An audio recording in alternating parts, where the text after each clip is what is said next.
Hello दोस्तों, आज हम लोग पढ़ने वाले हैं आपका चैप्टर नंबर 2 अनुपात का बनाकर देखें 2.3। ठीक है, और ये आपका लास्ट है इस चैप्टर का। तो इसमें देखिए आपको कुल मिला के 14 क्वेश्चन है दोस्तों, और मैं इसे अपने कॉपी में बनाई हूँ सभी क्वेश्चन आंसर को।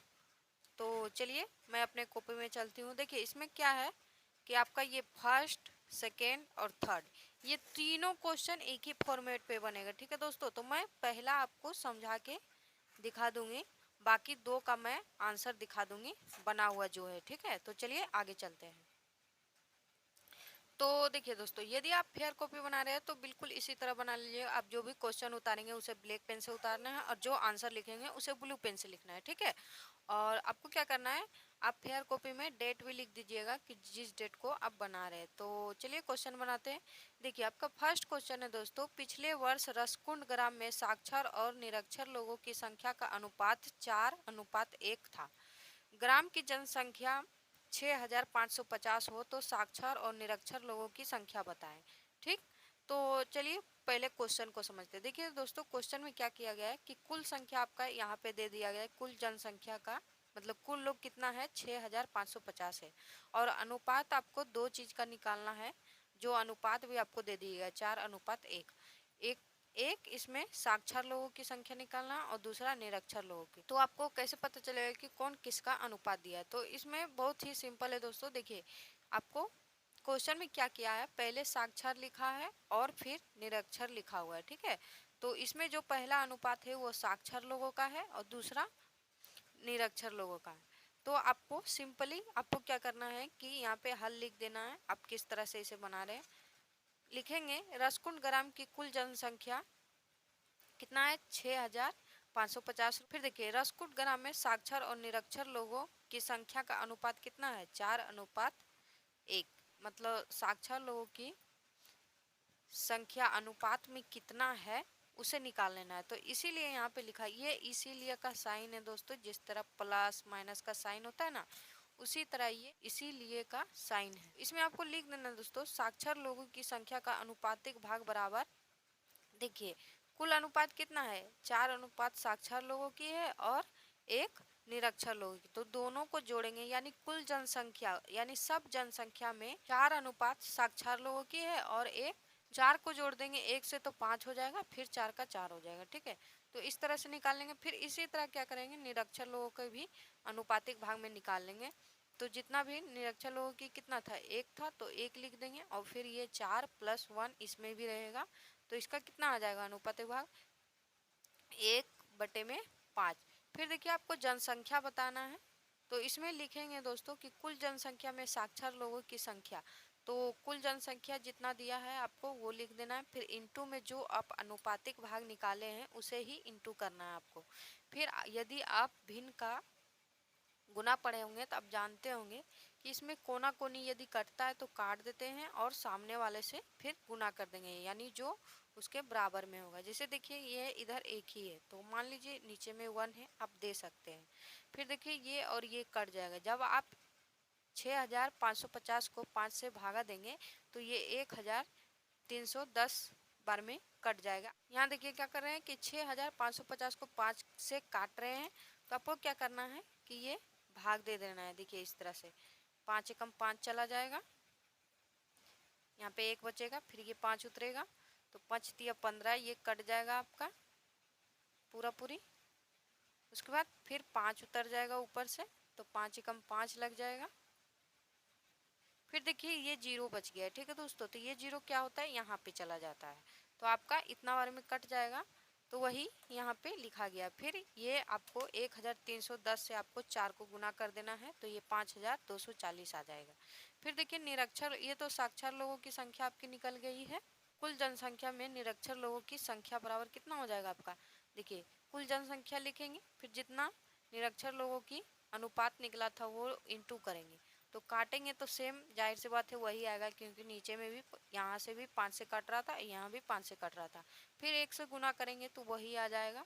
आपको फिर आंसर में लिख देना है। तो साक्षर लोग बराबर कितना है, 5240 और निरक्षर लोग 1310। इसी तरह सेम है दोस्तों। देखिए कुल यहाँ पे आपको दे दिया गया है कि 640 रुपये है और अनुपात इतना है। ठीक है, इसको दो आदमी में बांटा गया, जिस तरह आपको साक्षर लोग बताना था और निरक्षर लोग, उसी तरह इसमें क्या करना है, बीसू को और अपर्णा को कितने रुपए मिले हैं वो बताना है। तो सेम उसी तरह बनेगा, सेम प्रोसेस वही है। देखिए अब देख लीजिए, यदि आपको किसी भी तरह का डाउट रहता है दोस्तों क्वेश्चन आंसर में, आप मुझे कमेंट करके पूछ सकते हैं, ठीक है।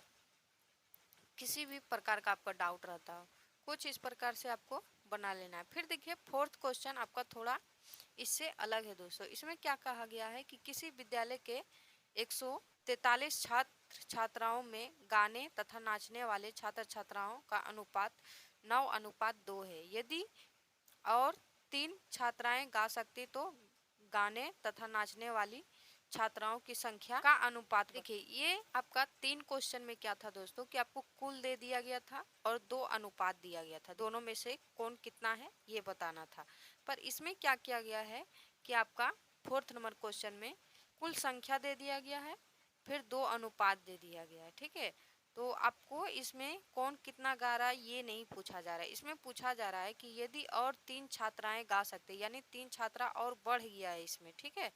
तो गाने तथा नाचने वाली छात्र छात्राओं की संख्या का अनुपात क्या होता है, वही फॉर्मेट रहेगा जैसे आप तीनों क्वेश्चन में बनाए हैं। गाने नाचने वाले छात्र छात्राओं की कुल संख्या आपको लिख लेना है, गाने नाचने वाले छात्र छात्राओं का अनुपात भी लिख देंगे। फिर देखिए विद्यार्थी में गाने वाले छात्र का अनुपातिक भाग इतना हो जाएगा। देखिए यहाँ पहले छात्र ही लिखा हुआ है दोस्तों, तो छात्र का अनुपात 9 हो जाएगा, और छात्राओं यानी लड़की, तो लड़के का अनुपात क्या हो जाएगा, 2 हो जाएगा, ठीक है। तो उसी अनुसार बनाएंगे। तो यहाँ पे छात्र पूछ रहा है तो छात्र का निकाल लिए। देखिए कुल अनुपात को नीचे में जोड़ेंगे, देखिए फिर 9 2 11 हो जाएगा, 9 का 9, तो अनुपातिक भाग में कुल इतना निकल जाएगा। सेम फिर छात्राओं में भी वही करेंगे। फिर यहाँ पे क्या करना है कि आपको संख्या निकालना है कि 143 विद्यार्थियों में कितना छात्र गा रहा है और कितना छात्र नाचने वाली है। ये जब आप 143 को 11 से काटेंगे तो ये 13 बार में आपका कट जाएगा, ठीक है। 11 से आप भाग देके देख लीजिएगा, ये आपका कुल 117 आ जाएगा दोस्तों, गाने वाले छात्र की संख्या, और नाचने वाली छात्राओं की संख्या 26 आ जाएगा। तो आपको क्वेश्चन में क्या बोल रहा है, आपको क्वेश्चन में बोल रहा है कि 3 और गा सकते छात्र, तो उसका नया अनुपात क्या होता।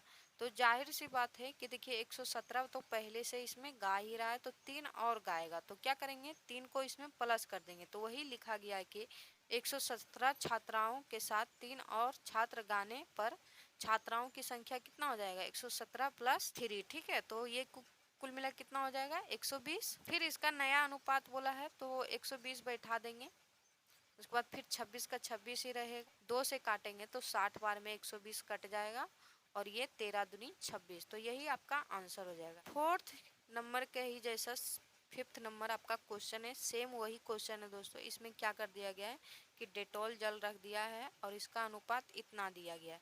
इसमें भी आपको एक्स्ट्रा 60 लीटर जल मिलाने पर पूछ रहा है, और इसमें 3 छात्राएं गाने पर और 3 छात्राएं गाने पर पूछ रहा था। सेम वही फॉर्मेट रहेगा। अब देखिए इस तरह से इसे बना लेंगे सेम, और इसमें भी यदि आपको किसी भी तरह का डाउट रहेगा दोस्तों तो आप पूछ लीजिएगा। देखिए यहाँ पे 4 और 4 कट चुका था, ठीक है, मैं यहाँ गलती से लिख दी हूँ, तो यहाँ पे आपका 180 ही होगा सिर्फ, ये 4 आप मत डालिएगा। तो कुछ इस तरह से आप बना लेंगे। यहाँ देखिए दोस्तों 120 और 180 को आप जब काटेंगे, देखिए कुछ इस प्रकार से आप काट लेंगे, मैं पहले से काट के रखी हूँ, ठीक है, ताकि वीडियो ज़्यादा लंबा ना हो जाए। देखिए जब आप 2 से काटेंगे तो 60 बार में ये कट जाएगा, और ये 90 बार में। फिर 30 दूनी 60 होता है, जानते ही 45 दूनी 90। फिर देखिए यहाँ पे क्या हो जाएगा कि 3 से काटा गया, तो 3 दहे के 30, और ये 15 तिया 45, फिर ये 5 से काटा गया है, 5 दूनी 10 और 5 तिया 15, तो 2:3 ये इसका आंसर हो जाएगा। 6 नंबर क्वेश्चन अलग है दोस्तों। इसमें बोला गया कि एक व्यक्ति की मासिक आय यानी वो महीने में कितना कमाता है, 24,750 रुपये है। वे 750 रुपये घर भाड़ा दे देते हैं तथा बाकी रुपए 3:1 के अनुपात में घर चलाने तथा लड़के लड़कियों की शिक्षा पर खर्च करते हैं। तो वे कितने रुपए घर खर्च चलाने में करते हैं बताओ। इसमें आपको घर खर्च पूछा गया है, ठीक है। तो इसमें क्या करेंगे, कुल मासिक आय कितना मिल रहा है 24,000, और वो क्या किए हैं कि बाकी रुपए का अनुपात यहाँ पे दिया गया है, जो बच गया है 750 रुपए निकालने के बाद उसका अनुपात आपको निकालना है। तो आप यहाँ पे लिखेंगे दोस्तों कि बाकी बचे रुपए कितना हो जाएगा 24,000। तो कैसे आएगा 24,750 में जब 750 घटा देंगे तो मेरा 24,000 आ जाएगा। फिर देखिए घर चलाने तथा लड़के लड़कियों की शिक्षा पर खर्च किए गए रुपए का अनुपात जो आपके बुक में दिया गया है 3:1 है, तो वही लिखेंगे। फिर यहाँ पे आपको लिख देना घर चलाने के लिए खर्च किए गए रुपए का अनुपातिक भाग आपको निकालना है।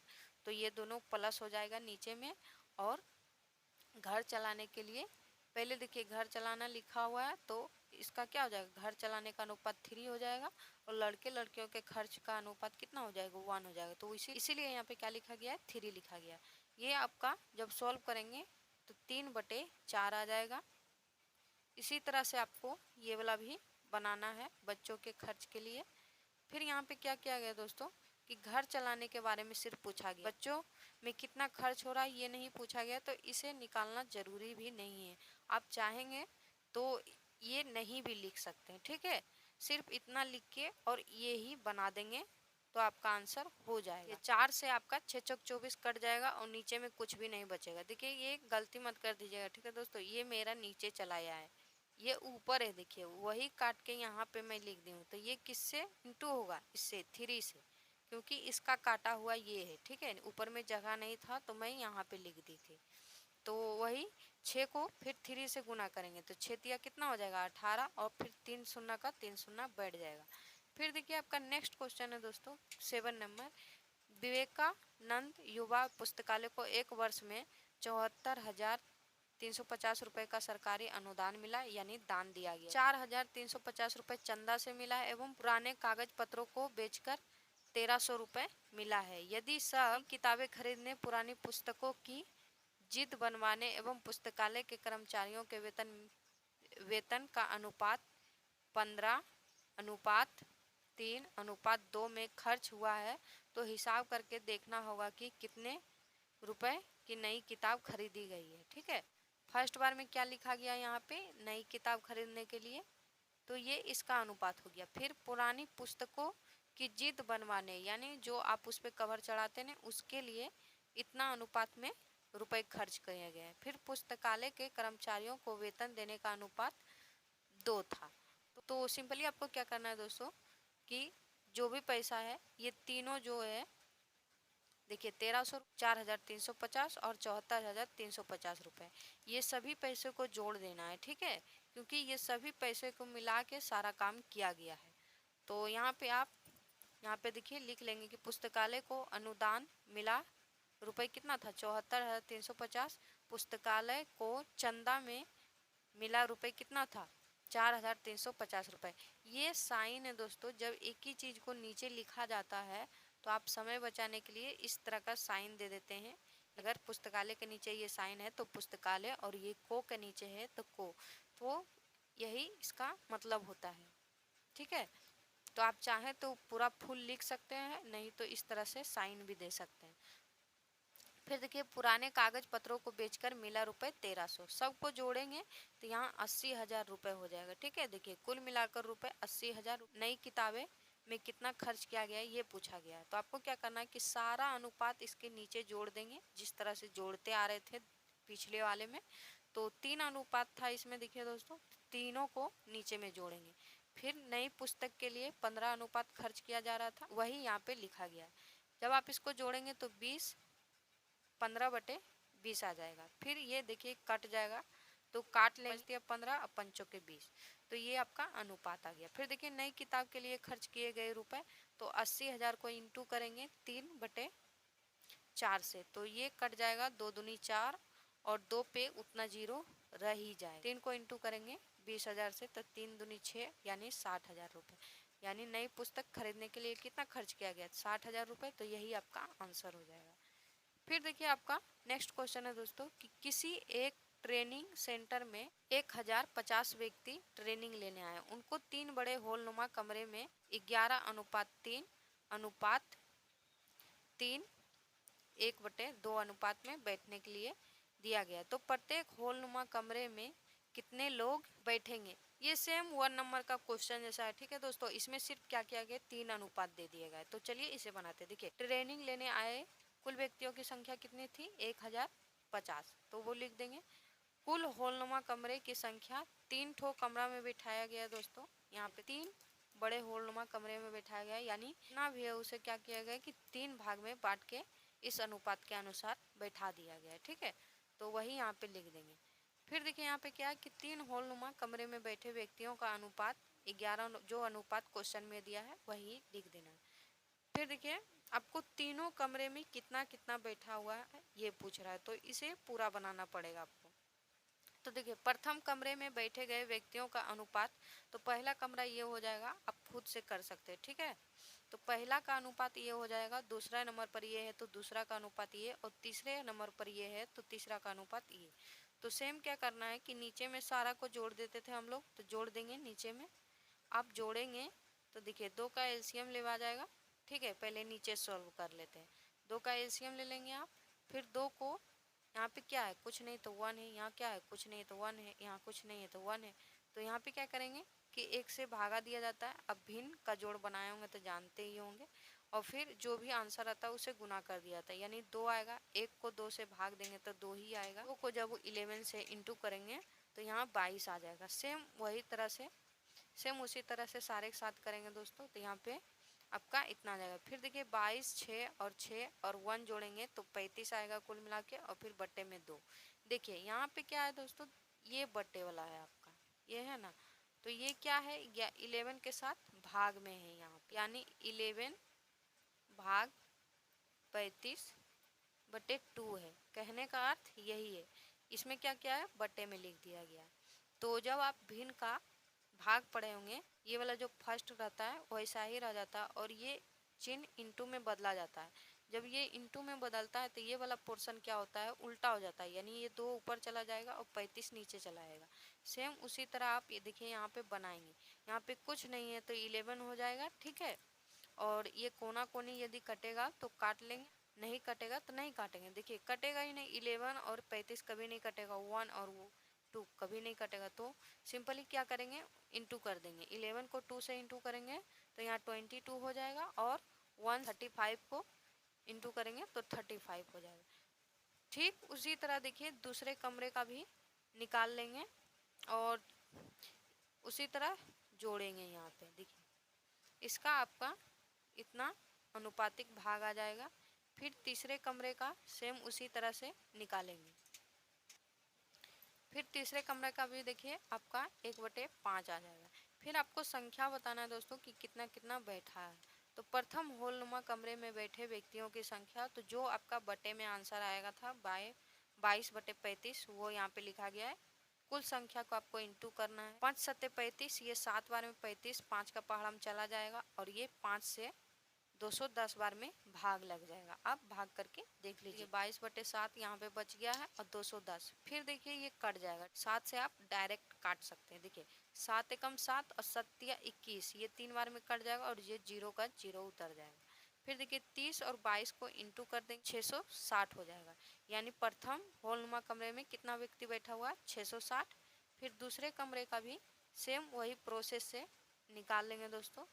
आपका ये आंसर हो जाएगा, और ये आंसर। क्वेश्चन है दोस्तों कि 12,100 रुपये मधु, मानस, कुंतल एवं इंद्र के बीच 2:3:4:2 अनुपात में बांट दिया गया। किसको कितने रुपए मिले बताओ। सेम वही दोस्तों, देखिए कुल आपको दे दिया गया, सिर्फ इसमें 4 अनुपात दे दिया गया, तो चारों का निकाल लें। तो देखिए कुछ इस तरह से इसमें लिख लेंगे दोस्तों। आपको किसी भी तरह का डाउट रहता है तो आप मुझसे कमेंट करके ज़रूर पूछिएगा दोस्तों। सेम एक ही फॉर्मेट पे है सभी, इसलिए मैं इसे ज़्यादा विस्तार से नहीं बता रही हूँ। अगर बताने लगूंगी तो वीडियो बहुत ज़्यादा लंबा हो जाएगा। फिर देखिए 10 नंबर आपका क्वेश्चन वही है दोस्तों। देखिए त्रिभुज ABC में तीनों कोनों का योगफल 180 है। 180 ही होता है, ये सभी जानते हैं। फिर देखिए कोण बी ए सी, कोण ए बी सी एवं कोण ए सी बी का अनुपात यानी इसमें दिया गया कुल इतना है। सेम उसी तरह बनेगा, ठीक है। आप सबका निकाल लेंगे, पर देखिए इसमें क्या किया गया है, कोण बी ए सी का मान 10 कम कर दिया गया है और कोण ए बी सी का मान 10 अधिक कर दिया गया है। तो तीनों कोण का नया अनुपात आपको बताना है। तो पहले पुराना अनुपात सबका निकाल लेंगे, सेम वही प्रोसेस से जैसे निकालते थे। आपको लिख देना है त्रिभुज ए बी सी लिखा हुआ है, ठीक है, ये त्रिभुज का साइन है। तो पहले सबका अनुपातिक भाग निकाल लेंगे दोस्तों, फिर जितना कोण का मान है वो निकल जाएगा। तो देखिए फर्स्ट नंबर का आपका ये 30 डिग्री हो जाएगा, सेकेंड का 50 और ये थर्ड का 100। फिर आपको नया पूछ रहा है कि कोण ए बी सी का मान 10 अधिक है और कोण बी ए सी का कम है। हाँ, इसका कम करने बोल रहा है और इसका बढ़ाने के लिए बोल रहा है। कुछ इस तरह से आप लिख लेंगे, ठीक है। देखिए 10 डिग्री कम करने पर तो 10 घटा देंगे तो 20 हो जाएगा इसका कोण का मान फर्स्ट का, और फिर सेकेंड का क्या कर रहा है कि 10 बढ़ाने बोला तो ये 60 हो जाएगा। फिर ये तीनों का अनुपात निकालना है दोस्तों, तो तीनों का नया अनुपात बैठा देंगे 20 60 10। फिर अनुपात आप निकाल लेंगे, देखिए 20 से कम 20, 20 तिया 60 और 20 पच्चीस 100। क्वेश्चन नंबर आपका 11 है दोस्तों। 9,000 रुपये 3 मित्रों में इस प्रकार बांटा जाए कि प्रथम मित्र जो पाएगा दूसरा मित्र उसका दोगुना पाएगा, तीसरा मित्र दोनों मित्र के प्राप्त कुल रुपए का आधा पाएगा, तो कौन कितना रुपए पाएगा। इसमें देखिए आपको ये क्वेश्चन को बना के दिखा दिया गया है, इसमें आपको पता नहीं चल रहा है कि अनुपात क्या बोला है। तो अनुपात देखिए आपका दो ठो है, एक आप इसे भी लेके बनाएंगे तो वही आंसर आएगा, और दूसरा आप इसे भी लेके आएंगे तो वही आंसर आएगा, ठीक है। तो वही इसमें देखिए पहला मित्र को मान लीजिए कि 1 रुपया दिया है, ठीक है, तो दूसरा मित्र को पहले मित्र से क्या दोगुना मिला है, यही इस क्वेश्चन में बोल रहा है। देखिए दोगुना मिला है ना, तो 1 का डबल हो गया कि नहीं 2, और तीसरे मित्र को कितना मिला है कि ये दोनों को जितना मिला है उसका आधा मिला है, तो 1 और 2 कितना हो जाएगा 3, और यहाँ पे तीसरा अनुपात देखिए 3/2 है, यानी 3 को 2 भाग में बांटेंगे यानी 1.5 मिला है, 3 का आधा हो गया कि नहीं, तो वही लिखा गया। इसमें भी देखिए सेम वही है, देखिए पहले को 2 मिला है दूसरे को 4 यानी डबल हो गया है, और फिर ये दोनों को जोड़ेंगे तो 6, और 6 का आधा कितना हो जाएगा 3, तो ये अनुपात आपका दे दिया क्वेश्चन में, यही आपका अनुपात है। तो 11 नंबर का मैं यहाँ क्वेश्चन नहीं लिखी हूँ, ठीक है दोस्तों, डायरेक्ट आंसर लिख दी हूँ, आप अपना क्वेश्चन लिख लीजिएगा बुक में। देखिए कुल रुपए आपको लिख देना है 9,000, 3 मित्रों में बांटे गए रुपए का अनुपात जितना है वो आपको लिख देना है। देखिए 2 अनुपात दिया है बुक में, तो दोनों अनुपात लिख देंगे। फिर देखिए तीनों मित्रों में बांटे गए रुपए का अनुपात का योग। देखिए पहले वाला क्वेश्चन में क्या कर रहे थे कि अनुपातिक भाग निकालने के समय ही नीचे जोड़ते थे सभी को, तो इसमें क्या हो गया आंसर थोड़ा लंबा हो गया, तो इसमें क्या करेंगे कि यहीं पे अनुपात को जोड़ लेंगे अपने सुविधा के लिए। तो देखिए जोड़ के देखिए तीनों मित्रों में बांटे गए रुपए का अनुपात कितना हो जाएगा, तो इसको जोड़ेंगे तो इसका भिन्न का जोड़ बनाएंगे तो 2 इसका एलसीएम आ जाएगा, नीचे में कुछ नहीं तो 1 है, तो 1 को भागा 2 से देंगे तो 2 हो जाएगा, फिर 2 को इंटू करेंगे 1 से तो 1 ही आएगा। सेम उसी प्रोसेस से बना है, जब आप इसको सॉल्व करेंगे तो 9/2 आ जाएगा, और इसको डायरेक्ट आप जोड़ेंगे तो 9 ही आएगा। प्रथम मित्रों द्वारा पाए गए रुपए का अनुपात कितना हो जाएगा 1, और इसको भागा देना है, जाहिर सी बात है 9/2 को भागा देते थे हम लोग, जितना भी अनुपात रहता था तो भाग देंगे तो ये पलट जाएगा, तो आपका कितना हो जाएगा 2 और नीचे में 9 हो जाएगा। ये बटे वाला देखिए, बटे वाला किसका है, इसका आंसर आया है जोड़ के, और इसको जब जोड़े हैं तो डायरेक्ट 9 आ गया है, बिल्कुल भी कन्फ्यूज होइएगा, मैं दोनों तरीका से आपको बताई हूँ बना के। देखिए तो ये बटे वाले में जब भी सॉल्व करेंगे तो इसका अनुपात बैठाएंगे, और जब इसके आंसर से हम क्वेश्चन सॉल्व करेंगे तो ये अनुपात बैठाएंगे। तो इसका देखिए 1 है इसमें, तो 1 को भाग में रहता है ये ऊपर में इस तरह से, तो ये पलटे हैं दोस्तों, 1 को गुना करेंगे 2 से तो 2 आ जाएगा, और फिर नीचे 9 है तो 9 आ जाएगा। फिर देखिए इस फॉर्मेट से बना के देखेंगे, इसका सारा अनुपात जोड़े थे तो कितना आया था, देखिए यहाँ पे 9 आ गया था, 2/9। तो किस तरह से हुआ है, देखिए इस फॉर्मेट पे बना रहे हैं तो इसका ये लगेगा, तो ये दो क्या रहेगा, इसके ऊपर में ही रहेगा ना। फिर इसमें से एक ठो आप कोई भी ले लेंगे, दोनों तो सेम ही आंसर आया। तो प्रथम मित्र द्वारा पाए गए रुपए कितना है, 2/9 को जितना भी रुपए है उससे इंटू कर देंगे, इसका कितना हो जाएगा 2000। तो ये आपका आंसर हो गया। सेम उसी तरह दूसरे मित्र का भी निकाल लेंगे दोनों तरीका से, ठीक। ये बट्टे वाला तरीका है और ये सिंपली जो दूसरे नंबर पे आया है, सेम उसी तरह से सारा बनेगा, ठीक है दोस्तों। आपको किसी भी तरह का डाउट रहता है तो मुझसे कमेंट करके पूछ सकते हैं। क्वेश्चन नंबर 12 है दोस्तों, हमारे गांव के रास्ते की मरम्मत करने के लिए 4 वर्ष में खर्च किए गए रुपए का अनुपात यदि 2:4, 4:3, 3:2 हो तो उन 4 वर्षों में यदि 32 लाख रुपए खर्च हुआ है तो दूसरे वर्ष कितने रुपए खर्च हुए, प्रथम एवं तीसरे वर्ष कुल कितने रुपए खर्च हुए ये बताइए। देखिए पहले क्वेश्चन समझ लीजिए, कुल कितना दे दिया गया है, 32 लाख दे दिया गया और इसमें आपको 4 अनुपात बोला गया है, यानी 4 वर्ष में इतना इतना अनुपात में 32 लाख रुपया खर्च कर दिया गया है। तो क्वेश्चन में आपको क्या पूछ रहा है कि दूसरे वर्ष में कितना खर्च हुआ, फिर सेकेंड नंबर में क्या पूछ रहा है कि प्रथम एवं तीसरे वर्ष दोनों वर्ष का मिला के कितना खर्च हुआ ये पूछ रहा है, और चौथा वर्ष का आपको पूछा ही नहीं गया। तो चलिए कॉपी पे इसे बनाते हैं। इसका भी मैं क्वेश्चन नहीं लिख रही हूँ दोस्तों, आप अपने कॉपी में यदि फेयर कॉपी बना रहे तो क्वेश्चन जरूर लिखिएगा। इसमें लिख देंगे रास्ते की मरम्मत करने में खर्च हुए कुल रुपए कितना थे, 32 लाख, तो 32 लाख लिख देंगे। फिर देखिए 4 वर्षों, क्वेश्चन में ही 4 वर्ष बोला जा रहा है दोस्तों, इसीलिए यहाँ पे लिखा गया कि 4 वर्षों में रास्तों की मरम्मत में खर्च हुए कुल रुपए का अनुपात देखिए 2:4:3:2 है, ठीक है। तो सबको अनुपातिक योग यानी सबको जोड़ लेंगे तो कितना आ जाएगा, 11 आ जाएगा। फिर देखिए दूसरे वर्ष में कितना खर्च हुआ, आपको ये सिंपली पूछ रहा है क्वेश्चन में, तो लिख देना। देखिए दूसरे वर्ष में खर्च हुए रुपए का अनुपातिक भाग पहले निकालेंगे, तो जितना भी अनुपात दिया उसको क्या करेंगे, भाग कर देंगे 4, कटेगा नहीं, ये इतना ही रहेगा। फिर देखिए दूसरे वर्ष में खर्च हुए रुपए आपको निकालना है, तो 32 लाख यहाँ डायरेक्ट लिख देंगे, ठीक है। और ये 11 से कट जाएगा, आपको 4 से गुना कर देना है, तो बच्चों 48 लाख, यानी दूसरे वर्ष में कितना खर्च हुआ, 48 लाख। फिर आपका क्वेश्चन में पूछ रहा था प्रथम वर्ष और तीसरे वर्ष में कितना रुपए खर्च हुए, दोनों को मिला के पूछ रहा है, ठीक है दोस्तों क्वेश्चन में। तो फर्स्ट आंसर तो आपका ये हो गया। तो प्रथम वर्ष में खर्च हुए रुपए का अनुपातिक भाग निकालना है, फिर जितना रुपए खर्च हुआ वो निकाल लेना है, देखिए 24 लाख। फिर तीसरे वर्ष में जितना खर्च हुआ वो निकालना है, देखिए 36 लाख। फिर ये दोनों को जोड़ के पूछ रहा है कि आपका कितना खर्च हुआ है। तो प्रथम एवं तीसरे वर्ष में कुल खर्च हुए रुपए यानी दोनों को जोड़ के आपको बता देना है, तो ये कितना हो जाएगा 60 लाख। तो दूसरा आंसर आपका 60 लाख हो जाएगा। विनय बाबू अपने अवसर ग्रहण के समय 1,96,150 रुपये पाए, उन्होंने 20,000 रुपये विद्यालय के पुस्तकालय को दान कर दिए एवं बाकी रुपए को अपनी पत्नी, पुत्र एवं पुत्री में 5:4:4 में बांट दिए, तो बताओ किसको कितने रुपए मिले, ठीक है, ये बताना है। तो ये क्वेश्चन आपका सेम 6 नंबर वाले क्वेश्चन जैसा है, देखिए दोस्तों, ठीक है। इसमें इतना रुपए मिला था और इतना दान दिया गया था, बाकी रुपए 2 अनुपात में बांटा गया था, जबकि इसमें देखिए इसमें 3 अनुपात में बांटा गया है। बाकी रुपए को कुल इतना पैसा मिला है और इतना आपको घटा देना है, ठीक है, और 3 अनुपात इसमें निकालना।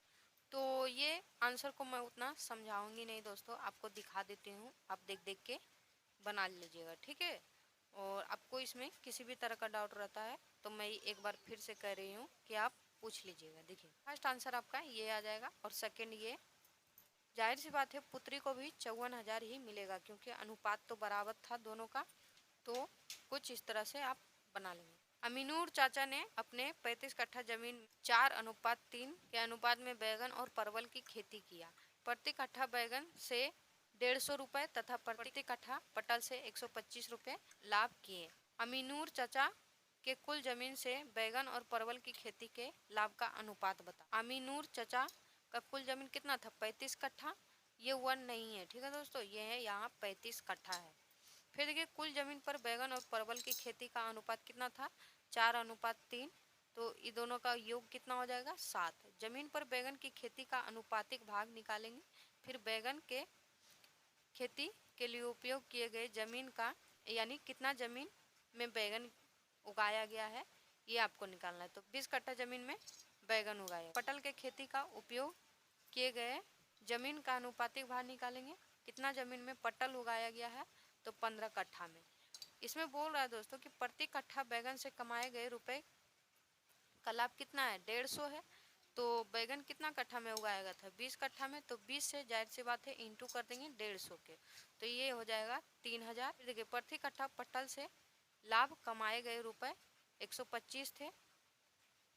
15 कट्ठा पटल, एक ही चीज़ नीचे में लिखा गया है, ठीक है दोस्तों। तो ये साइन दे दिया गया है।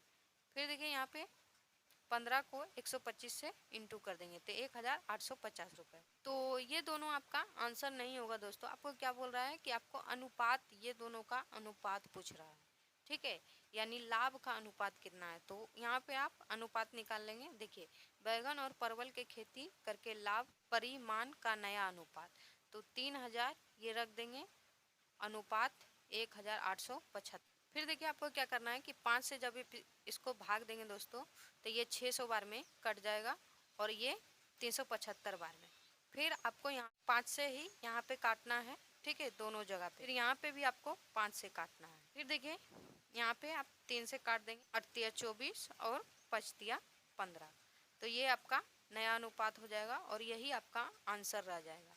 तो ये पूरा हो गया दोस्तों। आपको किसी भी तरह का डाउट रहता है तो आप मुझसे कमेंट करके पूछ सकते हैं, ठीक है।